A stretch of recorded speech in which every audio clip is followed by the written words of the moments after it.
Célia, para não... Sim, é para não sobrecarregar. Então, vamos lá. Boa tarde a todos. Então, daremos início ao nosso encontro, né? A gente chama de encontro de colegas, encontro de amigos, né? Que de mês em mês a gente tem feito, né? E hoje nós temos uma convidada muito especial e muito importante para a rede, que é a Leila Maria Beltramini. Ela é graduada em Ciências Biológicas, modalidade biomédica, né? Pela Faculdade de Filosofia e Letras, Barão de Mauá, em Ribeirão Preto. Fez pós-graduação, começou na Unicamp, e depois mestrado e doutorado em Bioquímica pelo Departamento de Bioquímica da Faculdade de Medicina de Ribeirão Preto, da USP. Livre docente pelo Instituto de Física de São Carlos, onde atua agora, né, como professora sênior, junto ao grupo de Biofísica e Biologia Molecular Estrutural, Sérgio Mascarenhas. Há mais de 20 anos tem atuado em educação e difusão científica, desenvolvendo, então, e produzindo materiais para ensino, vários materiais, né, bem como ela propor abordagens metodológicas a serem empregadas, né, nesses níveis educacionais. Para quem teve o prazer de conhecer, né, o local onde a Leila trabalha, né, e toda a infraestrutura, né, que a gente teve a oportunidade de conhecer no Encontro da Rede, então a gente fica encantado com tudo que o grupo desenvolve. A Leila também tem uma participação muito importante no CEPID, e eu acho que provavelmente ela vai falar disso, né, que realmente é uma outra infraestrutura agora mais voltada para a ciência e para a educação. Então, Leila, fique bem à vontade de falar para a gente todo esse período aí que você tem há mais de 20 anos, né? Do grupo da rede. Seja bem-vinda e obrigada. Obrigada, gente. Obrigada, Célia, obrigada, Vivian, e a todos o João, a todo o pessoal, os ex-coordenadores e os atuais, né? Pelo convite, a gente fica bastante feliz com isso, né? E eu tentei fazer, então, uma retrospectiva desde quando realmente eu comecei a me envolver com essa parte assim mais fortemente, né, com educação e difusão de ciências, que foi, na realidade, quando a gente teve o primeiro CEPID aprovado, né? Então, eu sou, como a Clélia falou, eu não sou física, né, mas estou no Instituto de Física desde o início dos anos, acho que é 90, 89, 90, por aí. E estamos aqui, apesar de aposentada por razões particulares aí, para não ter que encarar a burocracia, eu continuo como sênior, que aí eu escolho o que eu quero fazer, tá? Bom, então, como é que é? Na realidade, a gente, aqui em São Carlos, a gente já é privilegiado, né? Nós temos um centro de difusão científica e cultural que sempre atuou. Essa casa aqui foi uma herança, praticamente, da comunidade italiana aqui de São Carlos, e o Centro de Difusão Científica e Cultural da USP, ele foi a primeira escola, foi a Escola de Engenharia de São Carlos, e que depois foi incorporada pela Universidade de São Paulo e transformado, então, no campus e tal. E aqui funcionava, inclusive, o Departamento de Física da Escola de Engenharia, tá? Então, e esse centro, ele sim, foi fundado pelo professor Newton, depois, em seguida, o professor Dietrich Schill foi o seu diretor, ficou muitos anos, e toda a estrutura, vamos dizer assim, que existe no CDCC, a gente deve, em grande parte, à atuação do Schill.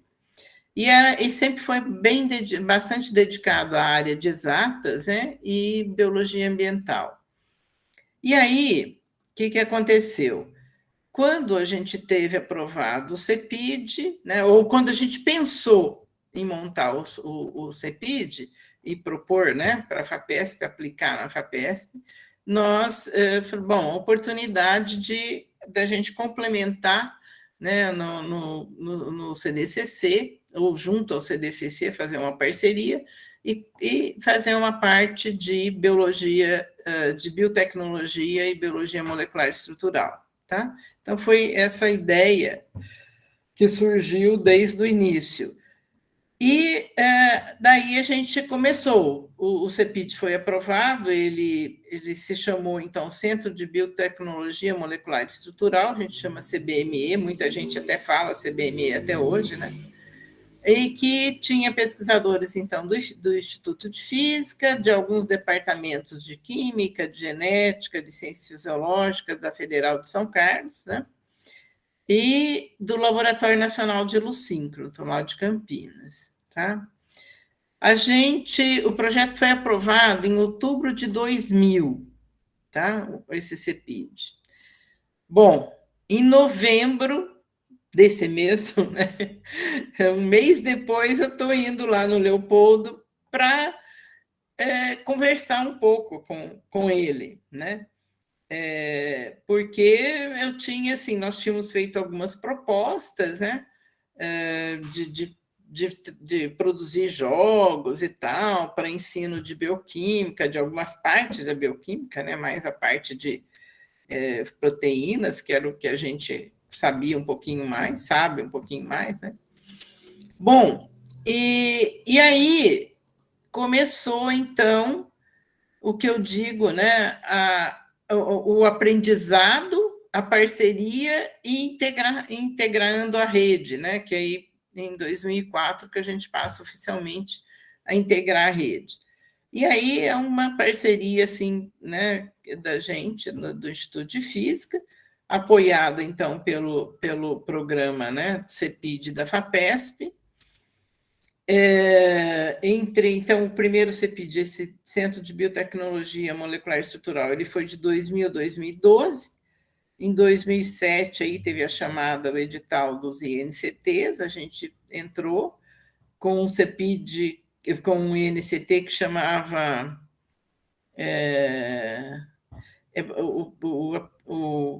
era INBEC-MED, Instituto Nacional de Biotecnologia Estrutural e Química Medicinal. É um nome super grande.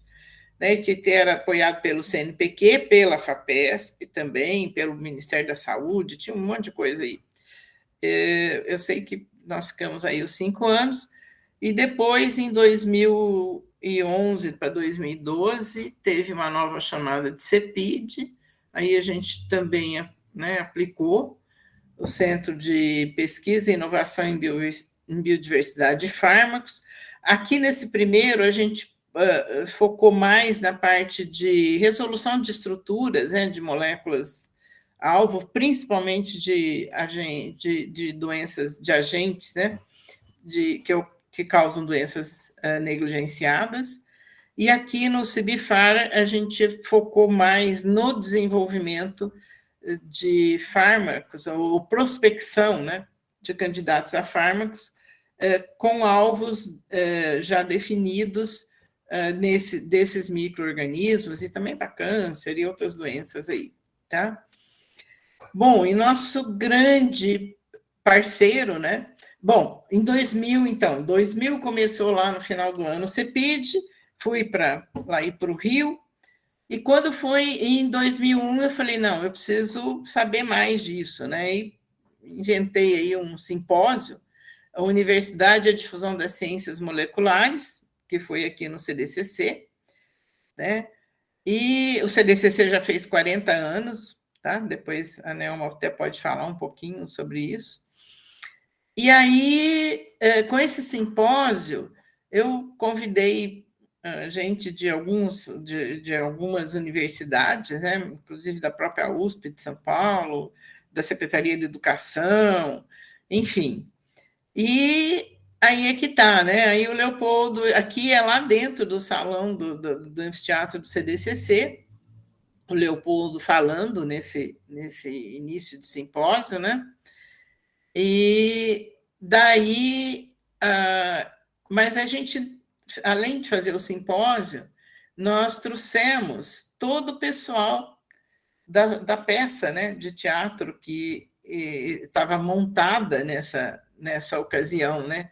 eles já tinham, acho que já tinha ido nessa ocasião, já tinha ido para o Rio Grande do Sul, enfim, já tinham andado, né, por alguns estados, né? E aí veio o Leopoldo e os jovens, que muitos hoje são professores, Wagner, a Luísa, enfim, eu não vou lembrar de todos, né? Assim, só os que eu estou vendo mais frequentemente. E foi a primeira vez também que eu subi num palco, literalmente, né? Que eu fui fazer a apresentação deles aqui no Teatro Municipal de São Carlos. E foram 2 dias, 2 apresentações com teatro lotado, e gente me ligando, pedindo se tinha mais ingresso e tal. Foi muito legal. Tá?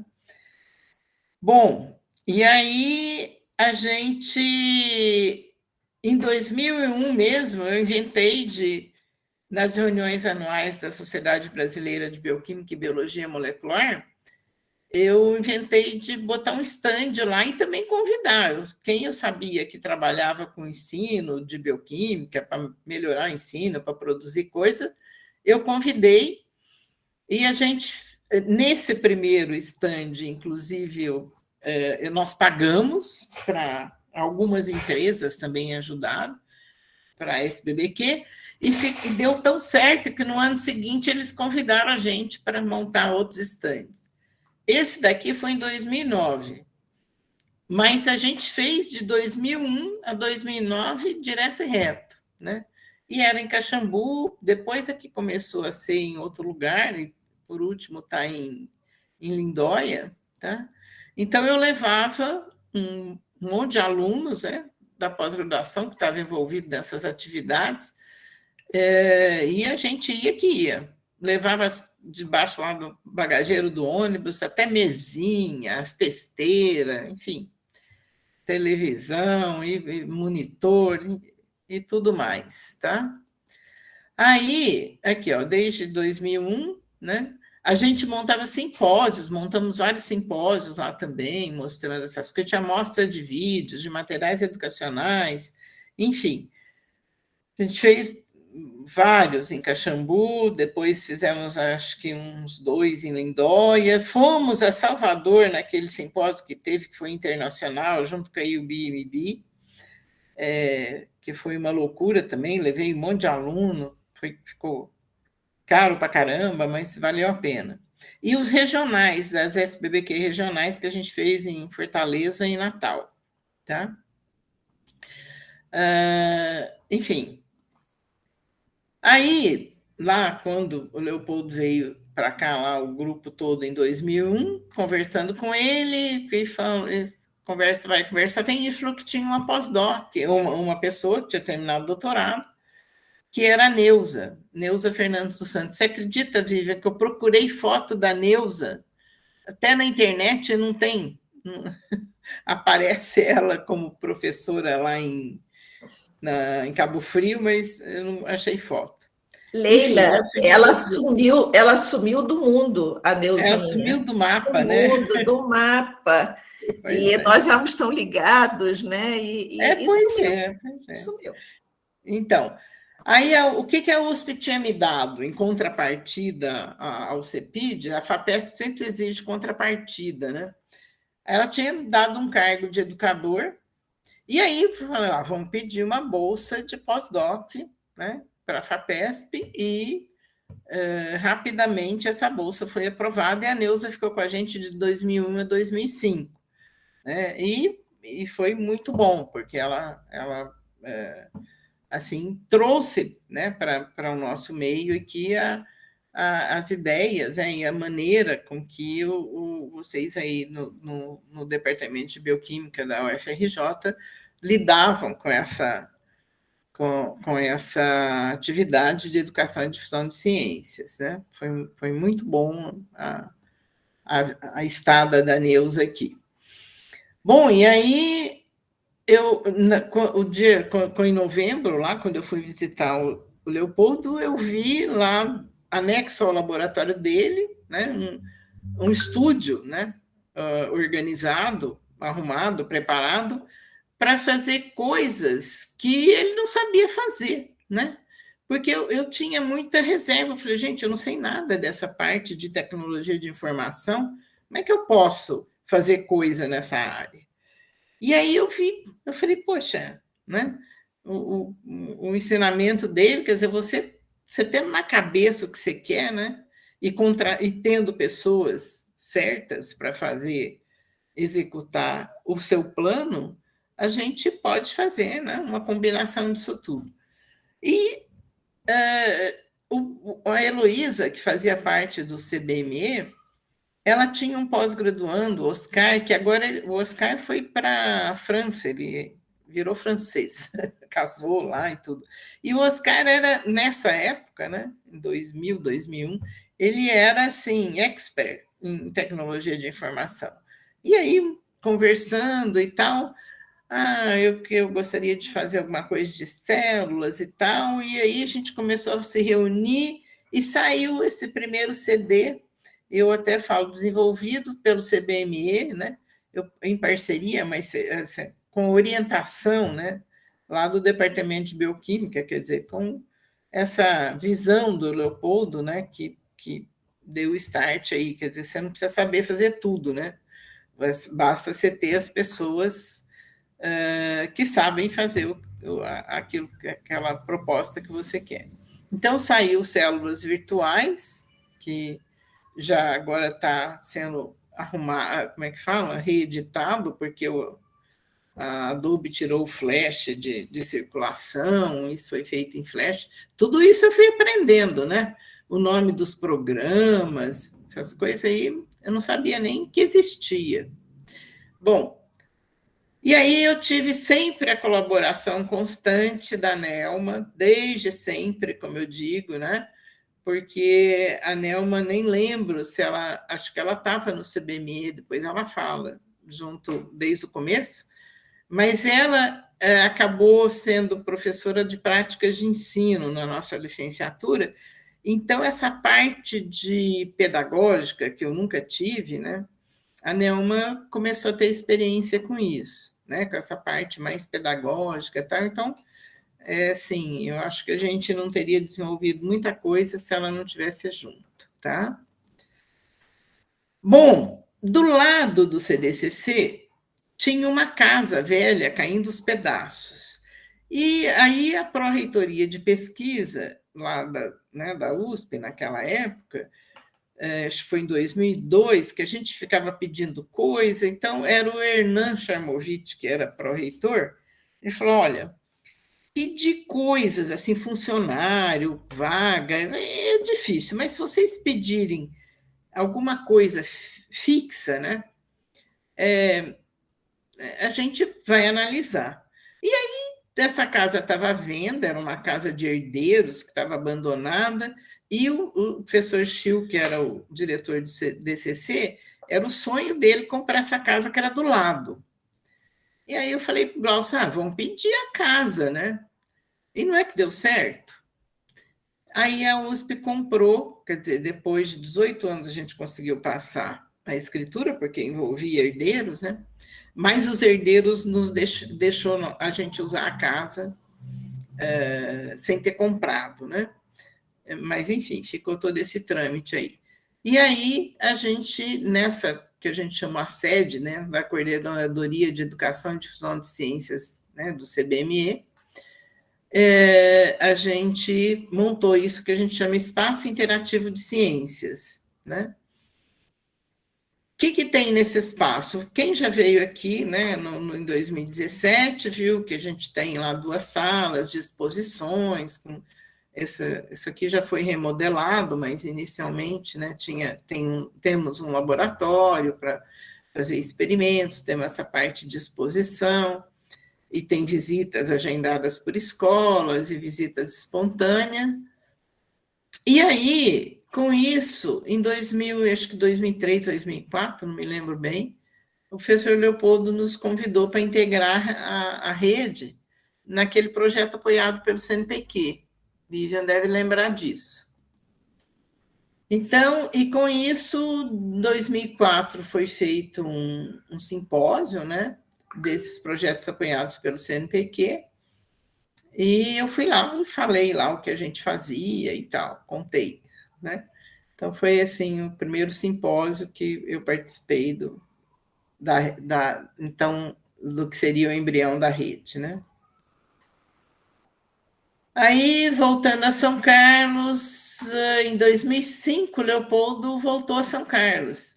Ele veio dar uma palestra aqui, a gente tem lá no Instituto Ciências 19 horas, era toda terça-feira, e ele veio dar uma palestra, a Era das Trevas e o Iluminismo, né? Aí em 2005, né? E a Vivian, você também veio em 2011, tá? E é onde você deu a palestra A Ciência Vista pelo Surdo, em 2011. E daí eu vou pôr o link dessa palestra, foi isso que eu vi hoje. Ouvi de novo.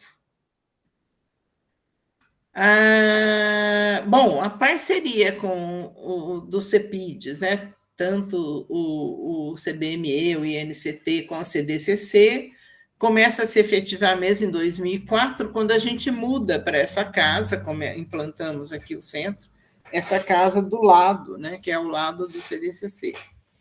E lá tinha uma injetora, isso a gente já sabia desde o começo, né? Desde lá de 2000, que tinha uma injetora de plástico. E a ideia, eu conversando com os professores, meus colegas de bioquímica, era assim, a coisa mais chata de bioquímica era estudar a estrutura de DNA, proteína e tal. Os alunos achavam chato, né? Quando você fazia avaliação de disciplina.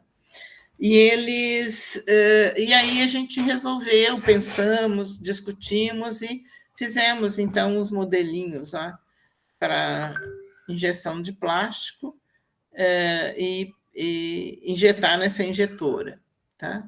Então, isso surgiram, então, os kits, que a gente chama, né, para montar, com as pecinhas, para montar a estrutura de DNA, RNA, aminoácidos, proteínas, e essas estruturas do protein folder, que né, o que representa aí a hélice e a fita beta, com a ajuda do Richard, né, que é muito caprichoso para fazer essas estruturas. E aí estamos aí com esse material até hoje. Tá todo mundo escutando? Sim. Sim, tá. Porque a gente não fica vendo vocês, parece que perdemos, né? Aí também, nessa ocasião, a gente fizemos um jogo também de sintetizando proteínas, que no papel, né? E depois ele foi feito também online. Aí esse jogo acabou fazendo parte de uma caixa da Experimentoteca. O CDCC teve um projeto que foi desenvolver essas caixas, esses kits, né? Com vários, tem mais de 30 experimentos diferentes que o professor pode levar para a escola e fazer o experimento na sala de aula. Ele é um kit preparado para cerca de 25 ou 30 alunos, Anelma, você lembra?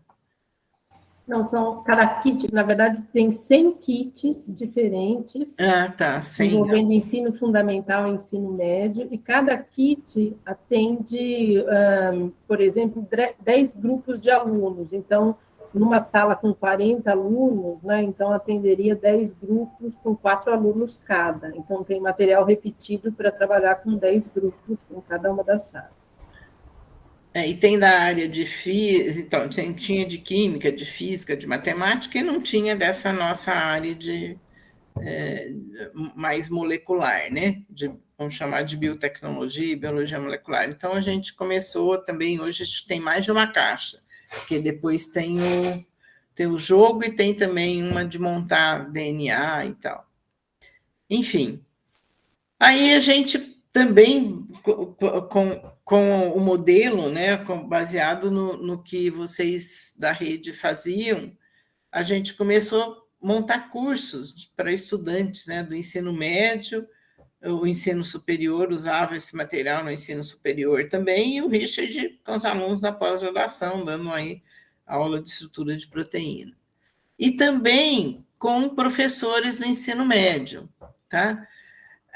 Por sorte, eu fui na diretoria, na Secretaria de Educação em São Paulo, e conversando com uma professora que trabalhava lá na secretaria, nessa área de cursos e tal, a Beth, ela disse que tinham feito um levantamento aí, os professores queriam cursos de atualização na área de biotecnologia. Então, foi junto à fome com a vontade de comer. Eu falei, a gente quer dar curso nessa área. Então, a gente fez loucura, né? A secretaria tinha convênio com um hotel em Serra Negra e fazia cursos lá. Daí, a gente fez 2 cursos, 300 professores, mais ou menos, em cada curso. Aí eu levei uma pancada de alunos, né, que já trabalhava com a gente nessa área.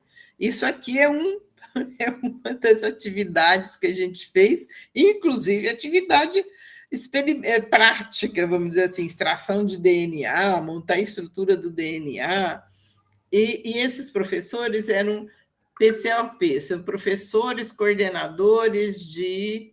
O que é o O mesmo, Nelma? De professores coordenadores de... Professor coordenador de oficina pedagógica. Isso, professor... E cada DE, cada diretoria de ensino, tinha 1 ou 2 professores da área de ciências, ou biologia e química, né? Então, aqui tinha 90 e tantas diretorias de ensino em São Paulo. Então, imagina, né? Que a gente enfrentou isso daí. Depois, esses coordenadores nos chamavam e a gente foi para 18 diferentes regiões do estado de São Paulo, atingindo mais ou menos 950 professores. A gente fez 3 cursos aqui no Instituto de Física, em julho, aí vinha professor de outros estados, inclusive.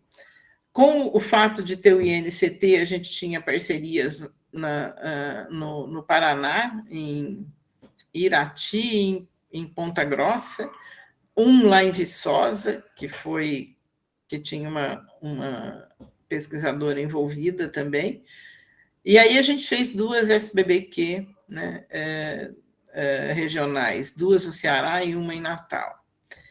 Bom, essa loucura, depois de alguns anos, a gente não fez mais, né, porque ninguém mais tinha fôlego para isso. Aí, assim, com muito empenho inicial, antes da gente implantar, da Neuza, a gente acabou implantando os clubes de ciência, que a Nelma vai falar um pouquinho deles. Eu passo, Nelma, o slide, ou você passa? Ou você quer assumir? É melhor você passar, Leila, porque eu estou abrindo aqui o arquivo, eu estou num notebook que está um pouco lento aqui. Então tá. Eu vou passar, então, e você vai falando. Tá.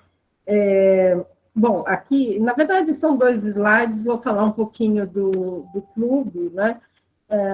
Porque me envolvi mais diretamente junto com a Gislaine, que é a educadora que vocês estão vendo aí na foto, né? E que muitos de vocês conhecem, que foi, como a Leila já tinha mencionado, né, quando a Neuza, que foi a pós-doc, que veio no início, né, do CEPID, que era do grupo, né, ali do professor Leopoldo e da Vivian, ela já no projeto dela já havia, né, mencionado a formação desses clubes de ciências.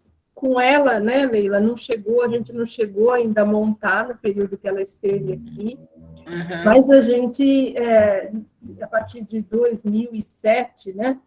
Acho que foi 2006, viu, Nelma? A gente estava considerando 2007, mas eu procurei aí. 2006, então, logo depois que ela acabou, né, que acabou a bolsa dela, a gente implementou os clubes de ciências e, desde então, anualmente, a gente tem oferecido turmas, né, alguns anos 2 turmas, então, de alunos, uma média de 20 a 25 alunos cada turma, alguns anos uma turma, e Na pandemia, não é, a gente fez um clube virtual, entre aspas, né? Mas, de qualquer maneira, né, a metodologia dos cursos de férias, né, do professor Leopoldo, e que a Neuza trouxe, né, assim, para cá, nos cursos para professores e para estudantes, a gente incorporou no Clube de Ciências justamente colocando todas as atividades, não é, principalmente experimentais, do ponto de vista de um problema, partindo de um problema, de uma situação, um problema, e aí, então, fazendo todo aquele percurso, né, de não protocolo, né, a ser seguido para montar uma atividade experimental, mas sim a partir de uma pergunta e como que esse problema, por exemplo, pode ser resolvido, né? Então, já em mãos, por exemplo, com os modelinhos de DNA, os kits de DNA, então, ao invés de, né, falar diretamente da estrutura, né, do DNA, então a gente colocava uma situação, qual a importância, ou então tinha um problema, né, colocado, né, se a gente, por exemplo, né, o agricultor procurava um pesquisador querendo, enfim, ter fazer um melhoramento, né, que seja num morango, ou então utilizando essas técnicas da engenharia genética, como é que isso poderia acontecer, e aí então a gente ia trabalhando os conceitos a partir de uma situação inicial. E os clubes de ciências são para alunos da escola pública, né, alunos das séries finais do ensino fundamental e do ensino médio, e a ideia justamente, a gente sempre fez uma seleção, porque sempre teve um número maior de interessados do que aquilo que era possível oferecer de vagas, né? Os tutores dos clubes são alunos da licenciatura em Ciências Exatas, que é um curso noturno que tem no campus da USP de São Carlos, eles se formam professores de ciências, então era um local de prática profissional para eles, né, de aprendizado também para os alunos da licenciatura. E aí foram feitas várias, né, aqui nesse slide, vocês têm fotos pequenas aí, né, de várias turmas, mas, de qualquer maneira, e a gente sempre teve uma colaboração muito grande com o CDCC também, no sentido de não, né, utilizar os espaços e mesmo expertise do CDCC, mais recentemente, por exemplo, na área de robótica, de make, que tem esses espaços aqui, e que os alunos do Clube de Ciências desenvolviam atividades. Algumas turmas a gente fez as turmas eram temáticas, tem temas, né, tinha um tema, por exemplo, que podia ser biotecnologia, por exemplo, né? Outros a gente fazia um pouco sobre demanda, então consultava o grupo que chegava de alunos, e então via quais os temas de interesse deles, e aí então era feito um planejamento das atividades, mas sempre tratando de atividades práticas e experimentais relacionadas às ciências da natureza, física, química, biologia, às vezes até matemática, e muitas vezes integrando, e procurando, claro, né, contemplar a expertise tanto dos nossos monitores, quanto também, por exemplo, dos setores do CDCC que colaboraram, né, com as atividades do Clube de Ciências. A gente colocou um número aí de 350 estudantes, eu acho que passou um pouquinho mais, e como eu falei, em 2021 a gente fez um formato que não é bem Clube de Ciências, mas partindo de uma vontade da Gislaine, né, que gosta muito da questão da gamificação, que também tem sido muito falada na área do ensino, a gente montou o que a gente chamou de Ciência em Jogo, enfim, um clube, né, virtual, em que o tema foi vacinas, né, e que aí, então, eles fizeram em percurso em várias fases. E esse ano, a gente também fez um modelo diferente do que a gente vinha fazendo até então, que as turmas ficam durante todo o ano, praticamente, ano assim, de abril até final de novembro, com os encontros semanais. A gente fez um bloco fechado de 3 encontros, como está aí, e o tema foi mudanças climáticas, e também usando recursos variados, né? Montagem de maquetes, o caderno de registros por meio de tablet, Então, a ideia sempre é trabalhar, né, temas científicos, a questão dos métodos e procedimentos científicos, aproximar, não é, os pesquisadores da universidade aqui por meio de palestras, eles fazendo entrevistas, ou seja, né, da profissão, né, pesquisador desse grupo, né, de alunos. Eles faziam, né, é feito um workshop no final do clube, onde eles têm que fazer a exposição de alguns trabalhos que eles desenvolvem, e justamente para estímulo à carreira científica. Alguns deles prestaram vestibular para as áreas de ciências biológicas exatas, outros não, porque também a ideia não é dirigir necessariamente, mas sim de dar esse estímulo, apresentar, inclusive, a universidade para eles. Pode continuar. Mas, de qualquer maneira, tem sido um trabalho muito reconhecido, né? E sempre houve muito empenho, né, do EIC, né? E também uma necessidade que a gente observa, não é? Mesmo numa cidade como São Carlos, que é uma cidade do interior do estado, relativamente pequena, né? Tem 300 mil habitantes, mas é preciso do apoio das instituições, né, como a universidade, por exemplo, para trazer esses alunos para esses espaços. E apoio no sentido do transporte desses alunos até esse espaço, né, porque se o aluno, por exemplo, um aluno que às vezes queira vir, né, mesmo que uma vez por semana, o deslocamento de ônibus pode ser oneroso para a família, e até mesmo o lanche, não é? Então, a gente tem que, né, sempre foi, né, a Leila sempre foi muito sensível a isso e procurou, dentro das possibilidades e das contingências, né, de verba, da gente dar essa cobertura para os alunos também, para que isso não fosse um fator de desestímulo a eles.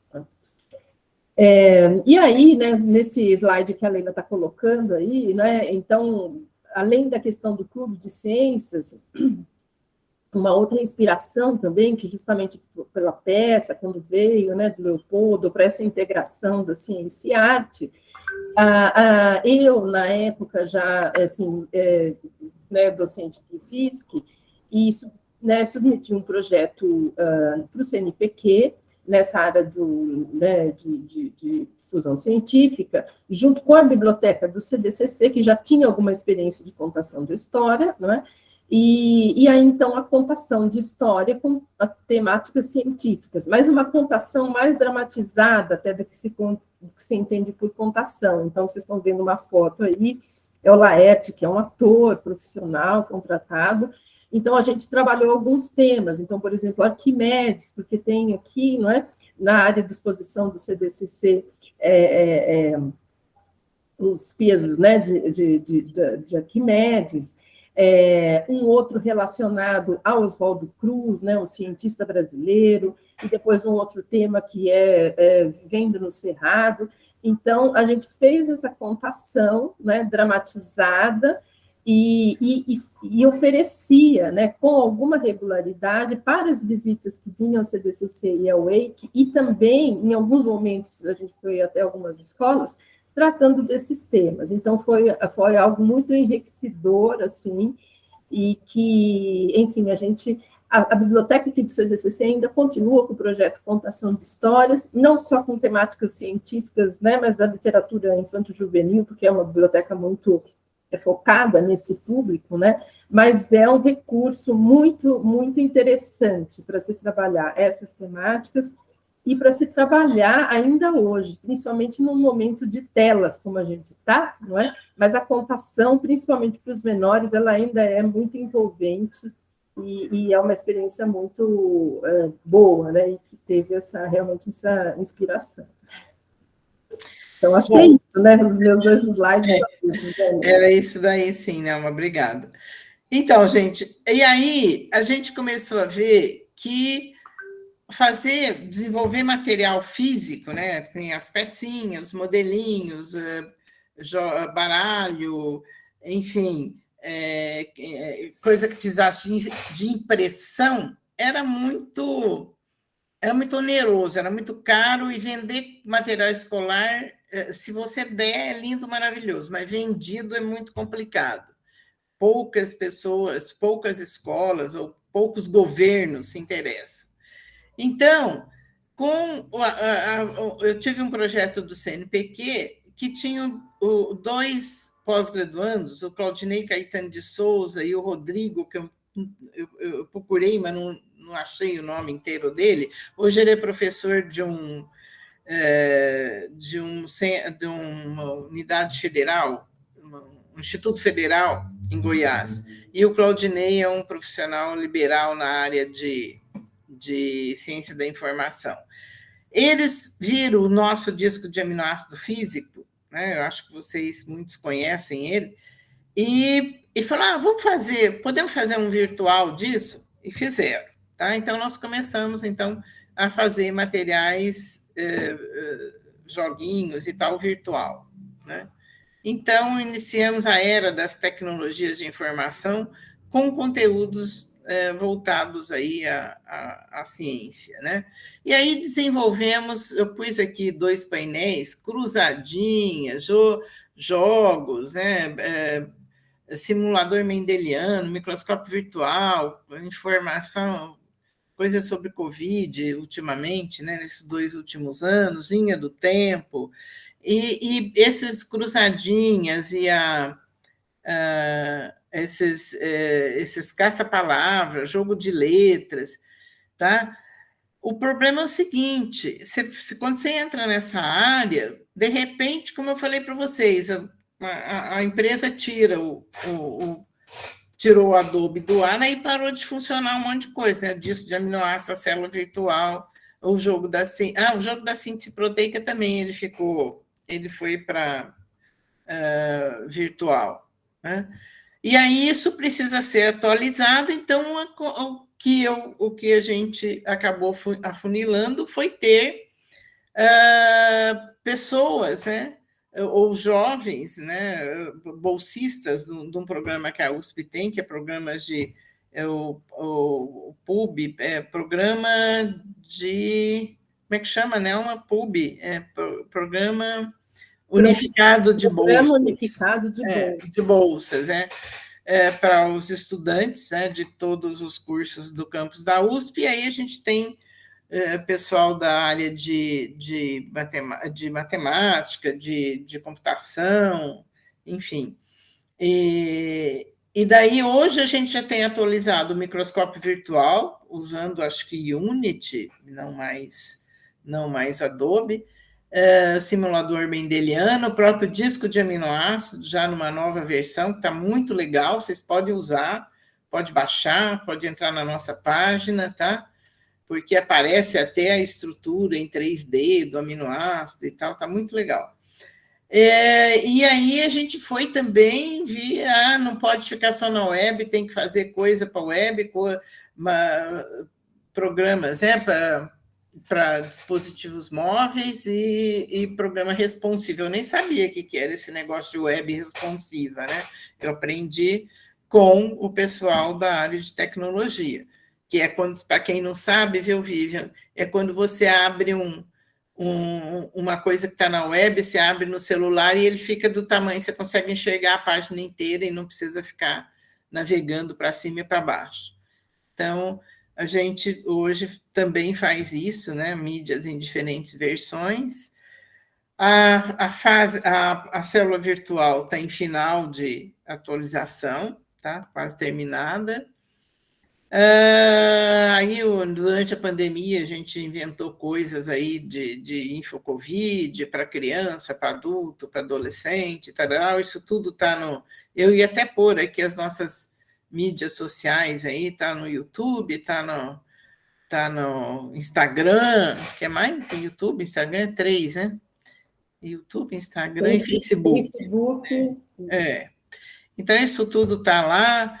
E, enfim, aí a gente fez jogos, né, de jogar, mesmo que nem aqueles jogos de dar tiro, só que esse é de ciências, né, que é o Negligência Mortal, onde essa cientista aí tem que descobrir do que uma jornalista, que doença que uma jornalista que veio para o Brasil pegou, abordando, então, as doenças negligenciadas, tá? E quem quiser saber a doença tem que entrar, tem que jogar, tá? Eu não vou falar. Enfim, aí esse final do ano passado, esse ano, não lembro, no começo, nós terminou esse Imunodefense, que explica como o sistema imune funciona, através de um joguinho mesmo, com vários personagens aí, tem 8 fases, e, enfim, bem voltado, né, para adolescente.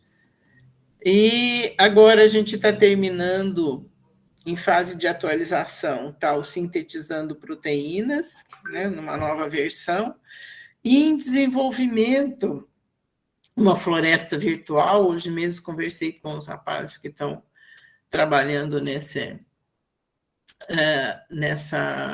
mídia, onde a gente vai... Eu achei ótimo, agora no simpósio vai ter o diretor do MUSA, né, que é lá da Amazônia. Eu e a Nelma, no final do ano, nós fomos fazer matar uma curiosidade nossa, fomos lá para Manaus e nos enfiamos na floresta, e nesse museu também, no MUSA, que é ótimo. Enfim, a gente vai fazer alguma coisa mostrando o que pode ser explorado na floresta, né, o que contém a floresta e que pode ser explorada de uma maneira sustentável e tal. Então, eu acho que atualmente, né, então essa é a vista que a gente tem do CDCC e do EIC, né, e aqui no meio a gente tem tanto o Jardim da Percepção de equipamentos físicos, como a gente tem um jardim medicinal.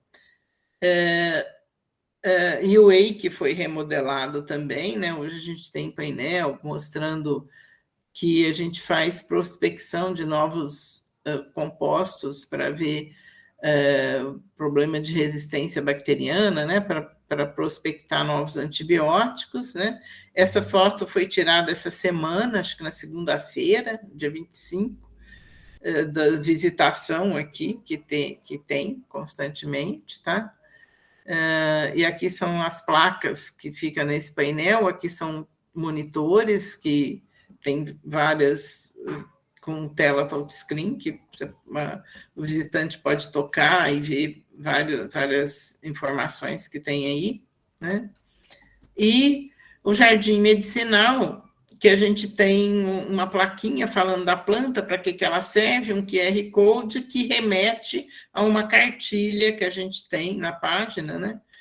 Onde tem as plantinhas que a gente tem aí, e que fala um pouquinho delas, e para que serve também.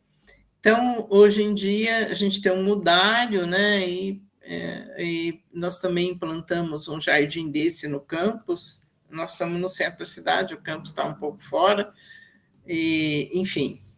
E agora a gente está com um projeto de jardim medicinal na escola, que nós começamos no começo de 2020, aí veio a pandemia, e agora nós estamos retornando. Hoje mesmo eu tive uma reunião lá para a gente começar a implantar. Por exemplo, nós vamos plantar nesse espaço aqui, e num outro terreno inclinado aí, então começar a implantar nessa escola de ensino médio, que é de tempo integral estadual, tá?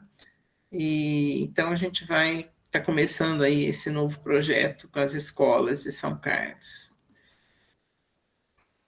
E aí é interessante que esse ano, né, eu folheando a revista da FAPESP, vi aqui um comentário, uma reportagem, que abordando relações entre biodiversidade e saúde, né, ajudava a engajar os jovens nessa preservação ambiental. E, na realidade, esse estudo foi feito com o pessoal da UFABC, e, enfim, e mostrou que foi publicado numa revista internacional, mostrando que quando você envolve o jovem com plantas medicinais ou com hortas e tal, enfim, em que ele tem muito mais, vamos dizer assim, ele passa a descobrir o meio ambiente, a cuidar do meio ambiente com muito mais carinho. Bom, essa é a nossa equipe atual, né? Os professores que eu tenho aqui como colaboradores são os que fazem os projetos PUB junto com a gente, porque senão eles não dão bolsa, né? Se eu pedir 20 bolsas, eles não me dão, mas cada um pedir 4 ou 5, eles dão. Então, são bolsas para os alunos de graduação, que num programa aí da Pró-Reitoria de Graduação da USP. O Tiago, que é o nosso consultor de tecnologia de informação, a Simone, que foi muito importante nesses 2 anos que ela teve com a gente, também, a Gislaine, né, que é a nossa educadora, que gerencia tudo para nós, e sem gente, né, eu queria deixar esse recado, sem como a Nelma falou, sem o empenho, a participação da universidade, e participação não só com gente, né, mas com grana, com recursos também, né? A gente não consegue fazer difusão, educação voltada para o ensino público e nem difusão de ciências. Então, eu acho que era isso que eu tinha para mostrar para vocês hoje. E me coloco à disposição para algumas perguntas, eu e a Nelma, que vocês tiverem. E obrigada, gente. Agora, como é que eu saio daqui? Assim, ESC? Tá. E agora, como é que eu vejo vocês? Acho isso. Pronto. Ótimo. Em áreas diferentes para vocês ouvirem aí. Você conseguiu parar a apresentação, Leila? Tem aqui no azulzinho, parar a apresentação, você está vendo? Apresentando. Não, ali, parar. Aí, mais para cima, mais para cima. Aí. Tá legal. E aí, gente, eu esqueci até de falar que 2017, né, a gente fez uma reunião da rede aqui, né, em São Carlos. Mas são as coisas aí que a gente vai... Vivian, levanta a mãozinha. Leila, você não sabe as memórias enormes que essa tua palestra trouxe para mim, né? Me lembrou da Neuza, porque a Neuza assumiu há muito tempo, e Neuza foi minha aluna de IC até o doutorado, até que você roubou ela para São Paulo. E era assim, uma pessoa incrível também, e realmente ela assumiu. Mas algumas coisas que sua palestra me fez relembrar, e eu só queria que você soubesse que muitas coisas tiveram impacto do nosso lado de cá. Aquele teu disquete de células virtuais, nós usamos milhões de vezes, né? Várias e várias vezes. Ficava lá no laboratório, as pessoas olhavam, iam ver, os alunos de escola olhavam. Então, o que eu quero dizer, eu não sei nem qual é a versão suprassumo agora, mas naquela época foi importantíssimo.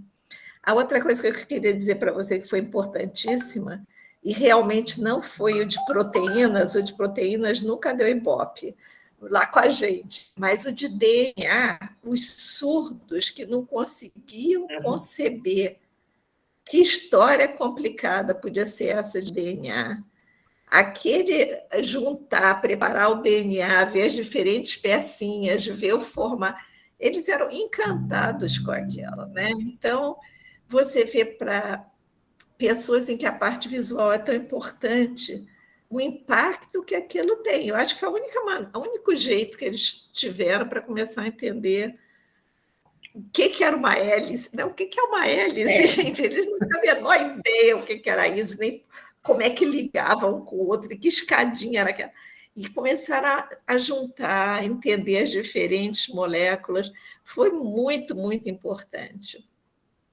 A outra coisa que eu queria que você lembrasse, que todos que assistiram a peça lembrassem, é lembrar que aquela peça que viajava de cá para lá, de lá para cá, tinha sempre uma pessoa invisível, mas sempre presente, que era o Paulinho, né?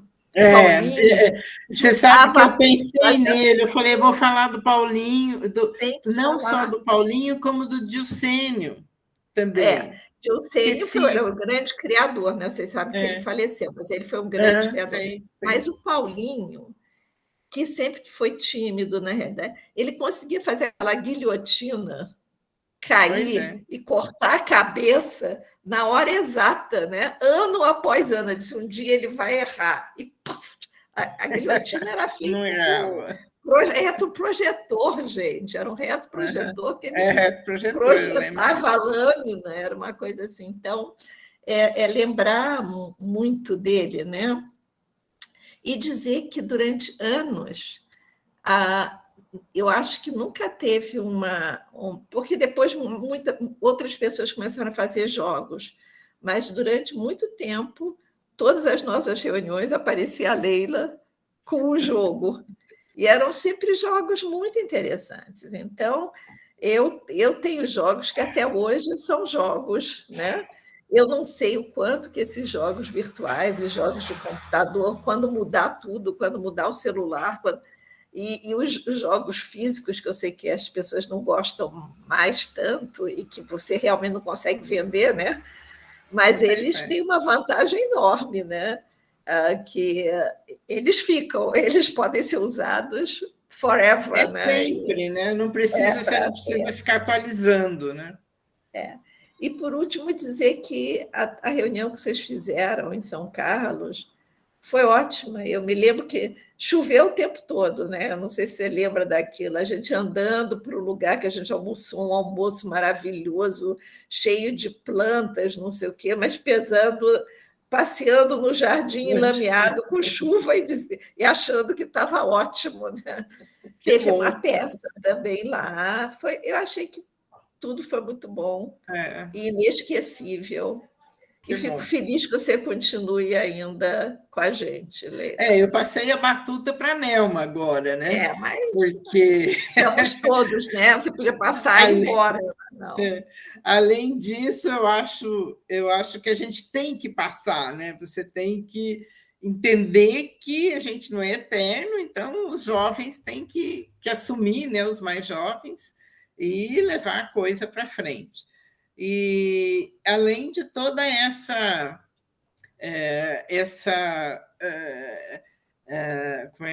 experiência, né, que a gente já tinha.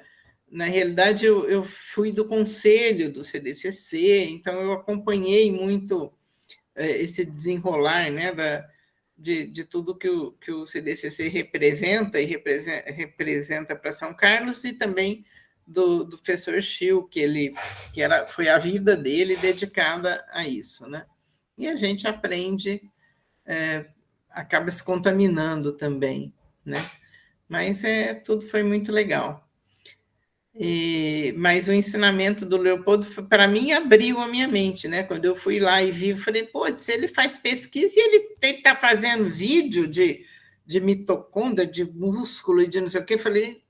Aí também, né? Conversei com outras pessoas, com um primo meu, ele falou: você não. Eu falei, eu tenho medo, eu não entendo nada, não sei fazer nada, mal eu sei usar o computador. Ele falou, não, você não tem que saber fazer, você tem que saber o que você quer. E aí as pessoas fazem. Então, é isso aí, né? Eu converso hoje com a meninada aqui da parte de informática, e aí, assim, aprendi muita coisa, mas tem coisa que eu não sei. Eu falo, o que é isso? Aí eles me explicam. Então, a gente vai tocando, né? E é isso aí, gente. E que ótimo que a gente vai se encontrar, né? Daqui uns 2 meses, tá? Então, agradeço a todos. Bom, eu não Leila, sei, eu Leila. queria agradecer muito, Leila e Nelma, pela disponibilidade, pela apresentação, em particular a Leila, que ficou sempre disponível num bate-bola maluco de encontrar uma data, né? Leila com muitos compromissos nacionais, internacionais, mas mesmo assim manifestou muito claramente o carinho que ela tem pela rede, conseguir encaixar e fez a Legal. gente conhecer ainda um pouco mais do que a gente já conhece do grupo de vocês. Então, muito obrigado, Leila. Obrigado, Nelma, também, por ter feito parte desse momento importante que vai ficar aí sempre registrado, né? Então, o pessoal costuma dizer que uma vez que está na rede, nunca mais sai, né? Então, a gente vai ter sempre esse registro no canal da rede no YouTube e certamente vai ser também uma memória importante para a gente sempre poder resgatar. Legal. João, vai ficar registrado até mudarem o sistema. Aí tudo isso se perde. Eu me lembro uma vez eu estava em Paraty e na Cadeia Velha tinha uma exposição. E aí a gente entrou, apesar de poder estar passeando de barco, a gente entrou na exposição da Cadeia Velha. Mas, enfim, a gente entrou lá e começava com uma Bíblia. A Bíblia é um livro, né? O livro físico da Bíblia, aí dizia, primeira Bíblia foi de não sei quanto, tantas páginas, blá, blá, blá. Aí você ia andando na exposição, e olha que essa exposição foi anos atrás, mostrava que aí o livro físico se transformou em microfilme. Hoje em dia ninguém tem mais microfilme. Aí depois mostrava que se transformou nisso, depois em floppy disk, depois em não sei o quê, depois não sei o que lá, e aí até que a exposição terminava com o livro físico de novo. Ele disse, tudo isso desapareceu.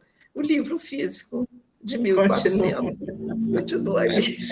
Então, eu acho que essa coisa também conta, mas tomara que a gente consiga. A mesma coisa com as fotos. Ninguém revela foto nenhuma, ninguém faz mais álbum. Quando você quer agora alguma coisa, fica difícil. Olha, minha neta cresceu e eu não sei, quer dizer, eu não sei, eu vi assim, acabou, é uma mulher agora. A Nelma fez um álbum nos 40 anos do CDCC, ela teve essa ideia e fez um álbum físico, né, com fotos antigas. Álbum, né? Agora a gente fala que é vintage, né? Uma coisa tão assim, né? Então, e no fundo, né, a gente fez um álbum com cara de antigo, né? Mas está virando um objeto mesmo vintage, como fala, né? Mas eu gosto, né? E acho que vai ficar aí. Bom, gente, que bom. E que bom que gostaram, porque algumas coisas esqueci, né? Com isso, a gente acaba... Eu falo que a gente acaba emitindo pseudópodo, né?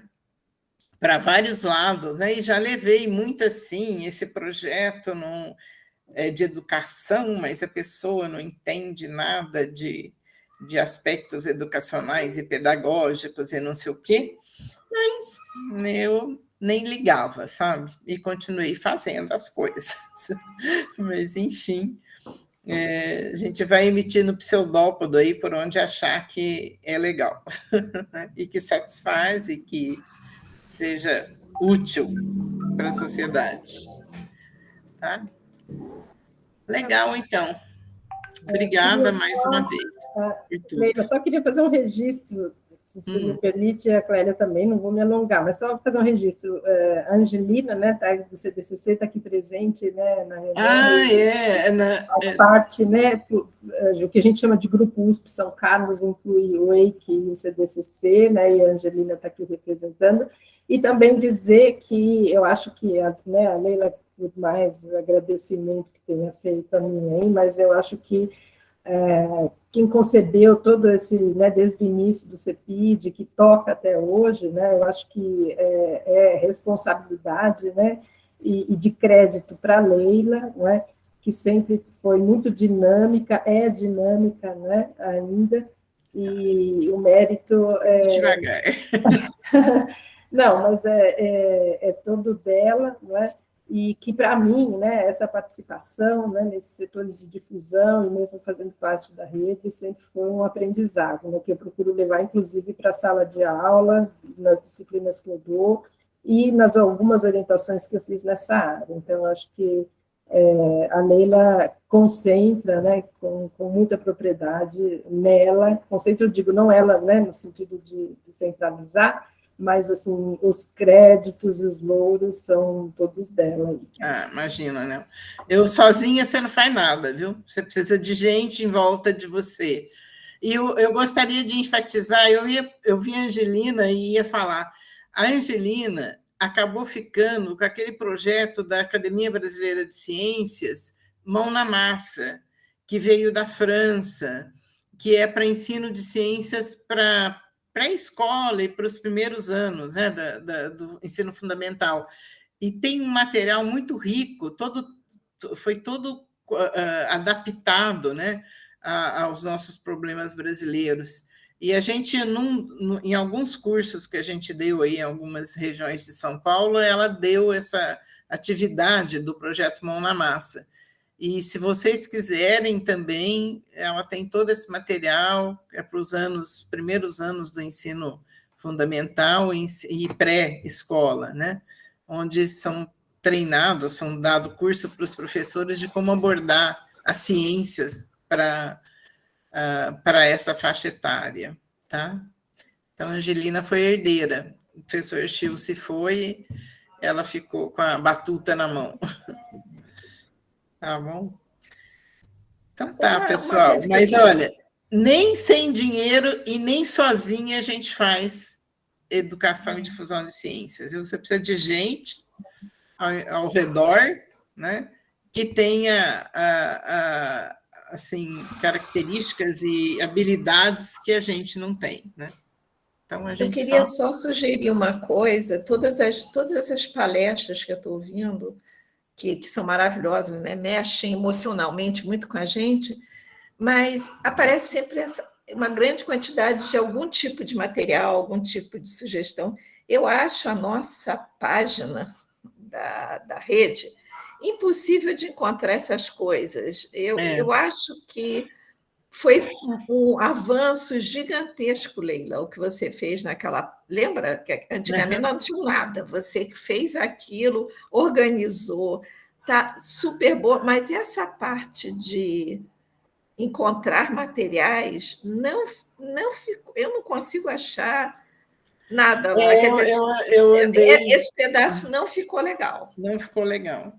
Precisava pegar alguém, Vivian. O duro é isso, né? Tudo envolve grana, né? Dinheiro. Alguém para fazer uma página. Isso é outra coisa. Nós já fizemos um monte de página do Cibifar, do EIC mesmo, que eles falam que também você tem que atualizar, você tem que utilizar layouts mais modernos e tal, e mais fáceis de navegar, né? Então, precisava de alguém, sei lá, pegar um grupinho de alunos que gostam de fazer isso e botar essa página mais atraente, vamos dizer assim, né? Mais fácil, eu acho. Principalmente essa fase de encontrar coisas. Exato. A gente não sabe. Bom, isso daí a divulgação dos materiais, do que você põe em páginas, é um outro problema que a gente enfrenta também. Não pensa que a nossa página tem milhares e milhares de acesso, não. Algumas coisas têm mais acesso que outras, mas isso é uma dificuldade de você fazer a difusão, né, a permeação dessas coisas que a gente produz. Eu não consigo fazer de botar essas coisas na Secretaria de Educação aqui do Estado de São Paulo. Você encontra várias barreiras. Agora me fala, hoje na reunião com a Marília, não, ela me falou, espera mudar o governo, porque agora está uma bagunça lá, porque o que era secretário saiu para se candidatar a deputado e mudou, agora está outra equipe lá, enfim, é meio complicado isso. E é isso aí. A gente vai divulgando aí, boca a boca. Então tá, Clélia. A Clélia. Quem que vai encerrar? João? Ou Clélia? Não sei. Eu nem percebi que a Clélia caiu, né? Mas você a Clélia caiu? Ai, que pena. Caiu. Uhum. Tá, não, mas está até tá gravando aqui. ainda, né? Tá logado aqui o nome dela, mas eu acho que ela não tá. Aham. Mas ainda está gravando, porque está REC aqui, né? Tá Tá gravando. bom. Então, se Bom, vocês quiserem é, encerrar. eu acho que se a gente saindo, a gravação, ela encerra Para. automaticamente. Estou vendo aqui se a gente consegue fechar a gravação, mas eu acho que não. Acho que não, é. Uhum. Bom, Leila, muito obrigado de novo por ter Nada. topado, e a gente encerra aqui esse ciclo de seminários com as coordenadoras e ex-coordenadoras dos grupos da rede, e o próximo vai ser presencial, e aí já vai ser a Vivian lá no nosso encontro, tá bom? Tá Que legal. negócio é esse de eu estar lá?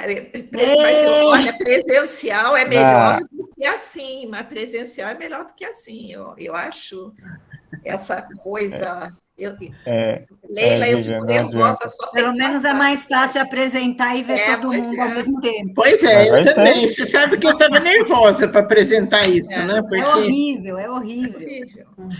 Toda vez que eu falo a Mas, Vivian, enfim, a Vivian dá esse salto do lado de lá. eu não gosto da ideia de falar lá, não, mas a gente se encontra por café, para o almoço, e a gente fala dessas horas. Tá bom. Tá Ó, legal. pessoal, grande beijo. Abraço, então, Bom gente. revê-lo. Obrigada, gente. Tchau. Obrigado. Tchau. Tchau.